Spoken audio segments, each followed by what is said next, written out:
On August 12, 2018, we launched Parker Solar Probe to the Sun, where it will fly closer than any spacecraft before and uncover new secrets about our star. Here's what you need to know.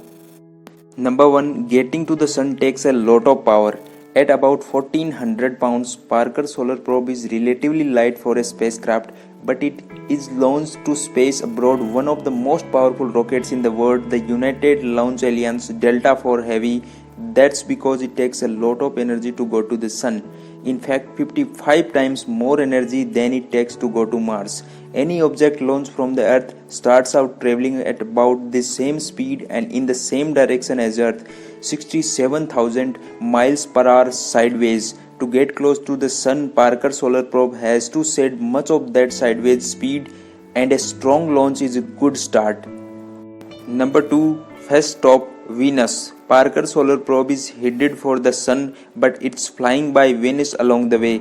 This isn't to see the sights. Parker will perform a gravity assist at Venus to help draw its orbit closer to the Sun. Unlike most gravity assists, Parker will actually slow down, giving some orbital energy to Venus so that it can swing closer to the Sun. Once not enough, though, Parker Solar Probe will perform similar maneuvers 6 more times throughout its 7 years mission. Number 3. Closer to the Sun than ever before. At its closest approach towards the end of its 7-year prime mission, Parker Solar Probe will swoop within 3.83 million miles of the solar surface. That may sound pretty far, but think of it this way. If you put Earth and the Sun on opposite ends of an American football field, Parker Solar Probe would get within 4 yards of the Sun end zone. The current record holder was the spacecraft called Helios 2, which came within 27 million miles, or about the 30-yard line. Mercury orbits at about 36 million miles from the Sun. This will place Parker well within the Sun's corona, a dynamic part of its atmosphere that scientists think hold the keys to understanding much of Sun's gravity. Number 4. Faster than any human-made object. Parker Solar Probe will also break the record for the fastest spacecraft in the history. On its final orbits closest to the Sun, the spacecraft will reach speeds up to 430,000 miles per hour. That's the fast enough to travel from New York to Tokyo in less than a minute. Number 5. Dr. Eugene Parker, mission namesake. Parker Solar Probe is named for Dr. Eugene Parker, the first person to predict the existence of solar wind. In 1958, Parker developed a theory showing how the Sun's hot corona, by then known to be millions of degrees Fahrenheit, is so hot that it overcomes the Sun's gravity. According to the theory, the material in the corona expands continuously outwards in all directions, forming a solar wind. This is the first NASA mission to be named for a living person, and Dr. Parker watched the launch within the mission team from Kennedy Space Center in Florida. Number 6. Unlocking the secrets of the solar wind. Even though Dr. Parker predicted the existence of solar wind 60 years ago, there's a lot about it we still don't understand. We now know that the solar wind comes in 2 distinct streams, fast and slow. We have identified the sources of the fast solar wind, but the slow solar wind is a bigger mystery. Right now, our only measurements of the solar wind happens near Earth. After it has had tens of millions of miles to blur together, cool down, and intermix. Parker's measurement of the solar wind just a few million miles from the Sun's surface will reveal new details that should help shed light on the processes that send it speeding into the space.